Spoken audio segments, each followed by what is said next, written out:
Assalamualaikum, nama saya Muhammad Irfan Fahmi bin Abdul Manaf, nombor metrik 2021864732. Hai, Assalamualaikum. Nama saya Muhammad Iskandar Islam bin Johadi, bernombor metrik 2021470816. Assalamualaikum warahmatullahi wabarakatuh. Nama saya Muhammad Zaimah Fahmi bin Ali dan nombor metrik saya adalah 2021602978.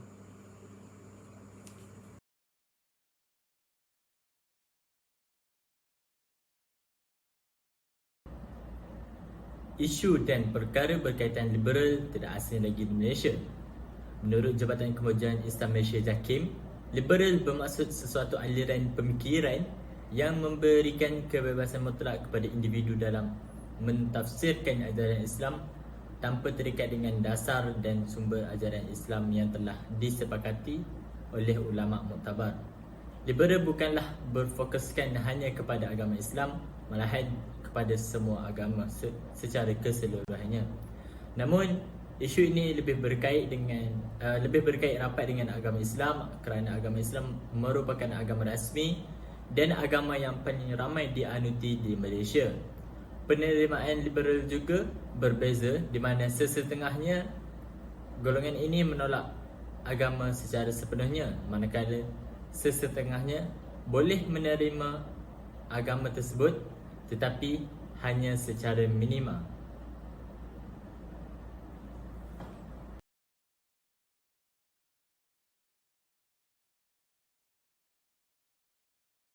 Bagi objektif kajian kali ini adalah tujuan dan matlamat utama kajian yang dijalankan ini mempunyai 3 tujuan utama, iaitu untuk mengupas faktor timbulnya liberalisme dalam kalangan masyarakat.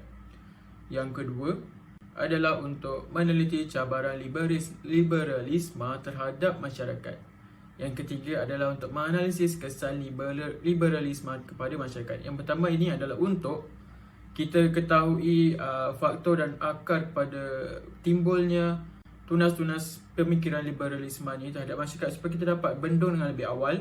Yang kedua adalah untuk meneliti cabaran di mana kita akan mengetahui apa halangan yang dihadapi oleh masyarakat jika sekiranya mereka berhadapan dengan pemikiran liberalisme ini, supaya mereka dapat tahu apa langkah yang mereka lakukan jika berhadapan dengan mereka, supaya tidak dapat terpengaruh dengan mereka, tidak mudah terpengaruh dan lebih mengetahui apa benda itu liberalisme.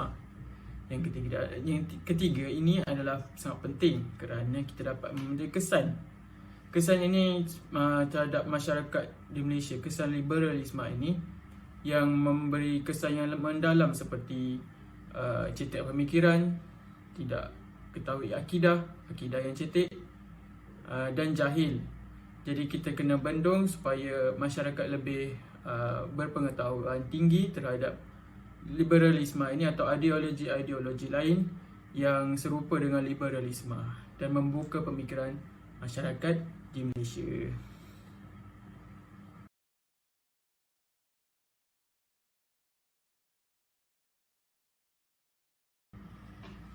Bagi poin seterusnya, faktor berlakunya liberalisme. Apa itu liberalisme dan bila dia bermula? Saya akan bacakan sedikit di slide ini untuk saya terangkan dengan lebih lanjut punca dan akar kepada pemikiran liberalisme ini. Jadi ia berawal dari barat untuk keluar dari konsep ketuhanan dalam agama Kristian lalu membawa kepada kebebasan individu dan menular kepada dunia termasuk masyarakat barat dan Eropah serta dunia keseluruhannya termasuk para sarjana dan ahli akademik. Lalu wujudlah pejuang-pejuang kebebasan individu dalam segenap bidang kerana penglibatan ilmuwan-ilmuwan yang dipercayai ramai. Jadi ia senang untuk mempengaruhi ramai orang pada ketika itu. Dan zaman liberalisme yang paling gemilang adalah ketika Kristian menakluki sebuah negara pada zaman itu, dan pada zaman Renaissance juga zaman kegemilangan liberalisme ini muncul. Lalu akhirnya pemikiran liberalisme ini mula menjangkiti umat-umat Islam dan masyarakat Islam. Bukan sahaja Islam tapi agama-agama lain, kerana kepercayaan ini merasuki dan meracuni segala pemikiran masyarakat, kerana memperjuangkan kebebasan. Itu adalah tujuan utama dia. Faktor-faktor utama perkembangan liberalisme atau berlakunya liberalisme ini ada 3 yang utama, iaitu pengaruh barat, kemajuan dan perkembangan teknologi, dan juga kekurangan ilmu akidah. Jadi untuk faktor liberalisme, yang pertama adalah pengaruh barat. Yang seperti yang kita tahu yang sebelum slide yang ini, di mana barat mula membaratkan agama lain dan negara lain, yang dinamakan proses itu sebagai westernasi, dan bermula dengan usaha westernasi untuk membaratkan Islam itu sendiri. Ia adalah proses yang sangat tak patut, kerana ia disupport oleh lembaga terpenting, iaitu Orientalisme dan Kristianisme. 2 kaedah yang dilakukan adalah melalui pendidikan dan juga media massa seperti cerita-cerita yang tak baik, media sosial, internet, jaringan sosial seperti YouTube lah, apalah itu semua. Jadi ia sangat mudah tersebar ke seluruh pelosok negara dan umat Islam itu sendiri. Yang kedua adalah proses globalisasi yang sehingga kini berlaku memberi kesan kepada pemikiran umat Islam yang menganggap modernisasi lebih penting untuk sesebuah negara berbanding Al-Quran dan As-Sunnah yang kita pegang sebagai panduan hidup umat Islam itu sendiri. Ia adalah kerana ramai umat Islam mahu Al-Quran dan hadis itu ataupun ajaran agama Islam itu sendiri seiring dengan modernisasi yang kita alami ini sekarang, supaya lebih terkini dan baru. Itu yang mereka mahu. Mereka mahu kebebasan itu. Itu adalah ideologi pemikiran liberalisme yang mereka sebarkan. Itu adalah dakwah utama mereka. Seperti yang kita tahu, kehidupan Islam itu sendiri telah disusun melalui wahyu yang diturunkan kepada Nabi Muhammad sallallahu alaihi wasallam daripada Tuhan itu sendiri. Diturunkan Tuhan, namun idea liberalisme ini tidak seiring dengan kehidupan manusia yang sepatutnya, dan ia lebih berpandangan kepada cara moden, ataupun istilah lain adalah mengikut nafsu mereka sendiri. Ia adalah aliran ini kita dapat simpulkan suatu pemikiran untuk melonggarkan kepercayaan ajaran agama yang sedia ada dan mentafsirkannya dengan lebih terbuka dan lebih terkini, supaya kononnya dapat seiring dengan peredaran zaman. Itu sangat tak patut. Itu adalah faktor utama liberalisme ini di kalangan masyarakat. Okey, bagi poin yang kedua, faktor liberalisme adalah kemajuan dan perkembangan teknologi. Jadi, kemajuan dan kemodenan industri yang membolehkan capaian internet tanpa had bertebaran seantero dunia. Ini termasuk media sosial terutama sekali, yang menjadikan menjadi bahan sarana atau medium yang lebih cepat, efektif dan efisien bagi penyebaran dakwah ini. Ini kerana banyak benda-benda yang bermanfaat ataupun tidak bermanfaat bercampur dalam tu. Jadi masyarakat yang jahil akan tak dapat bezakan antara dua ini, dan mungkin akan memilih yang tak baik atau mungkin yang baik. Jika mereka yang tak baik, itulah nasib mereka. Jadi ianya merupakan satu faktor yang punca utamanya media sosial. Yang kedua, ia juga menghubungkan pengguna dengan pelbagai kandungan-kandungan bermanfaat maupun tidak manfaat. Macam saya cakap tadi, banyak, semua tu bercampur dalam tu. Selain itu, media on demand seperti siri TV online, Netflix, iFlip atau apa-apa pun, yang kebanyakannya saya pengalaman saya sendiri mempunyai scene-scene ataupun layar yang mempunyai yang agenda yang tak baik, seperti gay, biseksual, transseksual. Dia sedikit menyemai benih liberalisme dalam cerita-cerita mereka, yang bermula daripada putik tersebut akan tersebarnya kepada penonton-penonton yang lain, tak termasuklah dari kecil sampai ke besar. Jadi ini sangatlah tak baik bagi mereka yang menonton dalam itu. Jadi selain itu, pengubahsaian isi Al-Quran dengan kehidupan zaman moden. Mereka selaraskan, ini terutamanya golongan ekstremis yang kebanyakannya lebih intelek ataupun ada yang bawah yang tidak berpelajaran seperti orang-orang biasa. Mereka menyelaraskan kandungan Al-Quran dengan zaman moden sekarang. Ini sangatlah tak patut kerana ia menyebabkan orang itu mengikut nafsu mereka sendiri dalam mentafsirkan Al-Quran dan menyesuaikan Al-Quran dalam zaman mereka sendiri. Ini sangatlah tak bagus. Bagi faktor liberalisme yang ketiga adalah kekurangan ilmu akidah.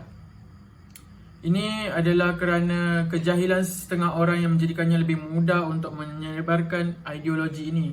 Bila orang tu jahil, orang tu tak tahu tentang apa itu liberalisme, apa itu faktor liberalisme, atau apa itu definisi liberalisme. Ini adalah sangat penting supaya mereka sangat mudah terpengaruh dengan segala fahaman ini. Selain itu, agenda liberalisme ini juga untuk menentukan kekukuhan ajaran Islam yang menggunakan kesalahan dan kewibawaan ilmu sebagai teras utama akidah, syariat Islam dan akhlak umatnya. Ini adalah sangat penting kerana agenda ini memang bertujuan untuk meruntuhkan agama, apa-apa agama termasuk Islam, Buddha, Hindu ataupun Kristian sekalipun. Ini sangatlah berbahaya ya. Jadi bila orang tu terpengaruh dengan ideologi barat yang cenderung materialistik ataupun terhadap nafsu kebendaan dan meremehkan hal-hal agama. Ini kerana nafsu mereka bertuju kepada benda sahaja, bertuju kepada hak di dunia sahaja, tapi bukan pada akhirat. Mereka tak hiraukan pasal akhirat langsung. Jadi ini sangatlah berbahaya pada masyarakat di Malaysia.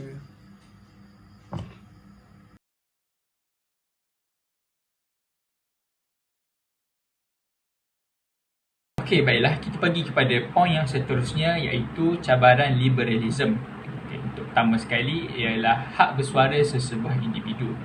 Masyarakat kini menyedari akan keburukan fahaman liberalism yang memberikan seseorang itu kebebasan dalam hak bersuara untuk melakukan apa-apa sahaja tanpa mengira batas agama. Golongan mereka ini dipengaruhi oleh sifat-sifat dan cara yang yakin kepada corak kehidupan orang barat dan sesuai untuk dijadikan sebagai kehidupan manusia untuk zaman sekarang dari segi segala aspek, terutamanya kehidupan yang bebas. Antara cabaran pemahaman liberalism ialah mempunyai kebebasan untuk menyuarakan hak individu. Sebagai contoh, wujudnya sesuatu fahaman liberalism Islam yang dikenali sebagai Islam liberal. Dalam Islam sendiri, kebebasan menyuarakan hak pendapat adalah dibenarkan, akan tetapi hendaklah mematuhi batas-batas syariat yang ditetapkan oleh Islam sendiri supaya tidak memberi impak negatif kepada masyarakat Islam. Pandangan mereka ini menyebabkan sedikit kemunduran dan Malaysia terlalu dipandang rendah oleh masyarakatnya sendiri, seperti tidak ada rasa bangga dalam diri mereka bahawa menjadi rakyat Malaysia. Di dalam Islam telah menetapkan beberapa syarat yang penting yang perlu dipatuhi bagi mengamalkan hak kebebasan tersebut. Walau bagaimanapun, perkara ini jelas telah disalahertikan oleh golongan Islam liberal. Sehingga kan beberapa teori yang dikeluarkan oleh mereka sangat yakin bahawa ajaran mereka adalah benar. Seterusnya, antara perkara yang disuarakan oleh golongan ini adalah mengenai isu mempertahankan hak asasi LGBT, yang mana secara logik akalnya bagi umat Islam, hubungan songsang itu sendiri sudah berdosa besar. Sebagai contoh, pada zaman kaum Lut, yang mana mereka telah ditindih, diterbalikkan bumi di atas perbuatan yang jijik itu, mereka juga beranggapan bahawa tiada alasan untuk menolak homoseksual. Selain itu, mereka menganggap bahawa individu yang menolak LGBT ini sebagai seorang yang berfikiran yang kolot dan sempit. Tidak pelik jika umat Islam berpegang teguh kepada ajaran Islam sendiri yang menolak LGBT. Jelas sekali bahawa fahaman mereka ini adalah sebahagian daripada pengaruh-pengaruh Barat di luar sana yang menerima LGBT. Malah pemikiran Islam liberal ini turut berhasrat untuk mengiktirafkan golongan lesbian dan gay serta transgender ini. Di Malaysia, kita bernasib baik bahawa pihak kerajaan berjaya menghalang apa sahaja program yang melibatkan dengan golongan LGBT ini, iaitu Badan JAIS. Namun sudah jelas bahawa sudah ada yang menyokong budaya songsang itu sendiri dalam kalangan masyarakat Islam sendiri. Seterusnya, poin yang kedua ialah hukum hakam agama yang semakin pudar. Islam liberal mempunyai dua aliran pemikiran, iaitu yang pertama sekali ialah wahyu yang bertulis dan wahyu yang tidak bertulis. Bagi wahyu yang bertulis, bermaksud teks-teks yang terdiri daripada kalimah Allah, kalimah Al-Quran, dan ia hanya sekadar pandangan mereka semata-mata. Manakala wahyu yang tidak bertulis bermaksud akal dan ilham daripada manusia dengan pemikiran yang menyempurnakan teks Al-Quran berdasarkan tujuan, konteks dan suasana zaman ke zaman manusia. Maka dengan ini, sifat Al-Quran itu akan menjadi sempurna, yang mana selari dengan zaman tersebut dan sesuai pada perkadaran sekarang. Dalam erti kata lain, akal didahulukan oleh golongan ini selepas Al-Quran yang hanya dijadikan rujukan semata-mata. Golongan ini juga merasakan Islam mengutamakan undang-undang dari segi kebebasan dan keperluan asasi manusia. Mereka mempersoalkan penggunaan hadis kerana undang-undang Malaysia, undang-undang Islam banyak mengambil daripada hadis, pandangan sahabat-sahabat Nabi, dan bukan daripada teks Al-Quran semata-mata. Akibatnya, terdapat banyak kecacatan dan kekurangan dalam isu-isu pentadbiran dan perundangan mengikut pandangan mereka. Dan terakhir sekali ialah penyalahan pentafsiran.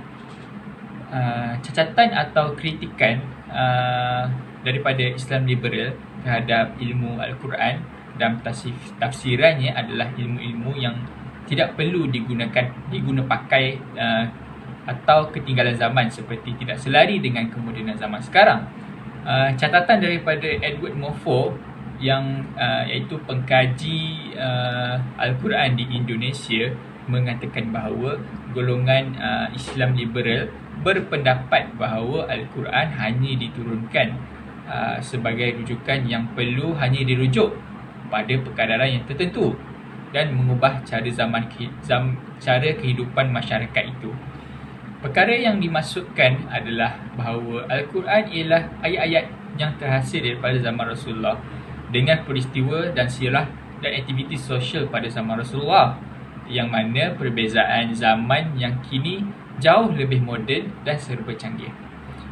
Akan tetapi, mereka ini bukan menolak sepenuhnya terhadap ajaran Islam, terutamanya perkara yang disampaikan melalui kitab Al-Quran.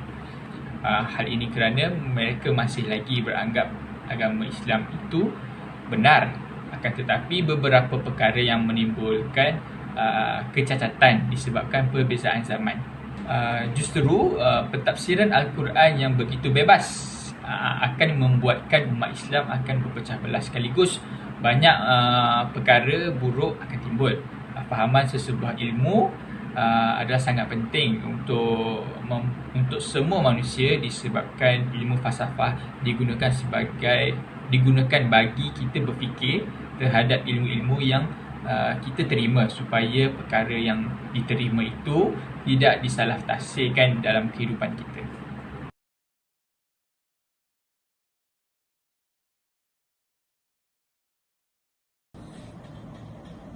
Kesan yang pertama yang dapat kita lihat pada hari ini ialah keruntuhan akidah seseorang individu. Sebagai contohnya, golongan yang berkait rapat dengan liberalisme ini secara asasnya masih menganut agama tersebut, tetapi pengaplikasiannya mungkin berbeza dan telah lari daripada landasan yang sebenar. Jadi hal ini bukan sahaja memberi kesan kepada individu itu sendiri, malahan membawa kesan yang negatif pada imej agama serta telah mencemarkan kesucian agama tersebut. Jika kita lihat secara mendalam pula, golongan liberalisme ini mampu mendatangkan kesesatan dan membawa keburukan terhadap perkara yang sebenar-benarnya. Seterusnya, ia akan mampu untuk membuatkan golongan yang tidak mengamalkan liberalisme ini menjadi ragu-ragu tentang perkara yang sebenar berkaitan dengan agama. Kesan kedua hasil daripada gerakan liberalisme ini ialah wujudnya humanism. Humanism merupakan suatu konsep di mana seseorang itu ada hak untuk membentuk dan membina kehidupan sendiri tanpa ada campur tangan lain. Hal ini termasuk perkara yang berkaitan dengan agama. Jika dilihat dengan lebih mendalam, golongan yang menganuti humanism ini percaya bahawa mereka tidak perlu terikat dengan mana-mana ajaran. Perkara ini berkait dengan perkara di atas, di mana mereka bebas untuk melakukan apa-apa sahaja perkara dan boleh membina kehidupan mereka sendiri dengan lebih terbuka. Hal ini juga akan menimbulkan masalah kepada sesebuah agama tersebut, kerana secara dasarnya mereka ini ialah golongan yang tidak ada hala tuju yang sebenar, kerana mereka tidak dapat menentukan perkara di antara perkara yang benar dan perkara yang salah. Kesan seterusnya yang dapat kita peroleh hasil daripada wujudnya fahaman liberalisme ini adalah akan terbentuknya golongan sekularisme. Fahaman sekularisme ini bermaksud segala perkara dan ideologi haruslah berubah mengikut persekitaran. Fahaman ini juga malah berbahaya kerana mereka yang menganutinya percaya bahawa mereka bebas dari pelbagai aspek termasuk dalam perkara berkaitan agama. Hal ini amat membimbangkan kerana lama-kelamaan golongan ini pasti mengubah sesuatu perkara mengikut kehendak mereka tanpa mengkaji hukumnya terlebih dahulu. Perkara ini juga amatlah berbahaya jika ajaran dan fahaman ini didedahkan kepada golongan kecil seperti kanak-kanak di bawah usia 12 tahun, kerana mereka ini adalah golongan yang mudah dipengaruhi dan mereka juga tidak mampu untuk berfikir secara waras tentang sesuatu perkara yang mana benar ataupun salah.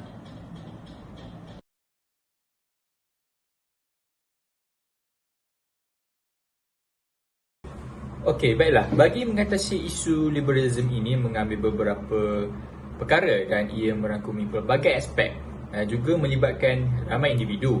Pada pendapat kami, dengan pencerahan dan kajian yang dilakukan dapat memberikan serba sedikit impak kepada sesebuah individu.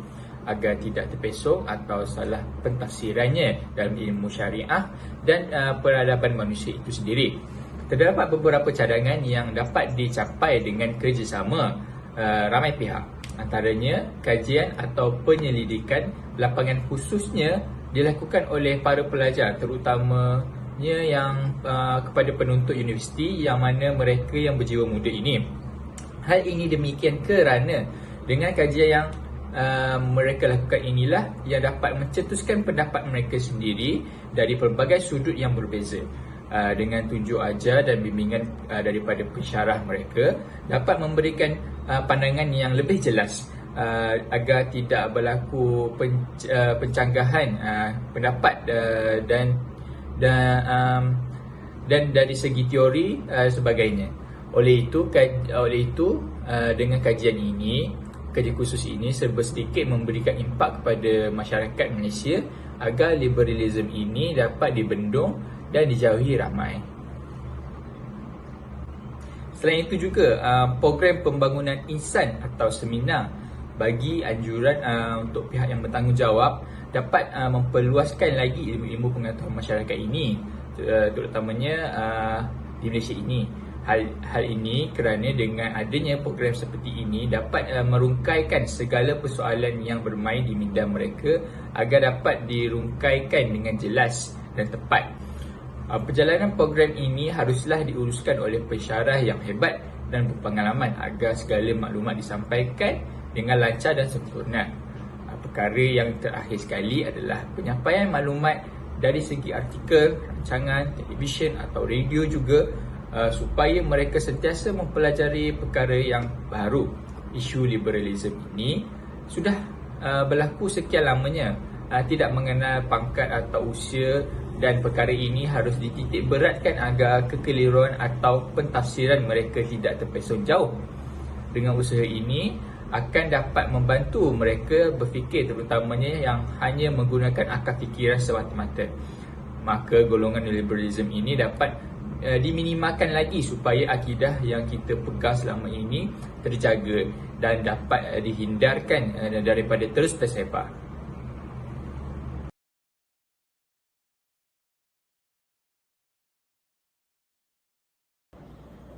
Kesimpulannya, liberalisme merupakan suatu gerakan dan ideologi yang amat berbahaya kerana ia mampu memberikan kesan yang besar dan mampu memberikan impak yang besar dari setiap aspek, sama ada kepada individu, negara atau kepada masyarakat secara khususnya.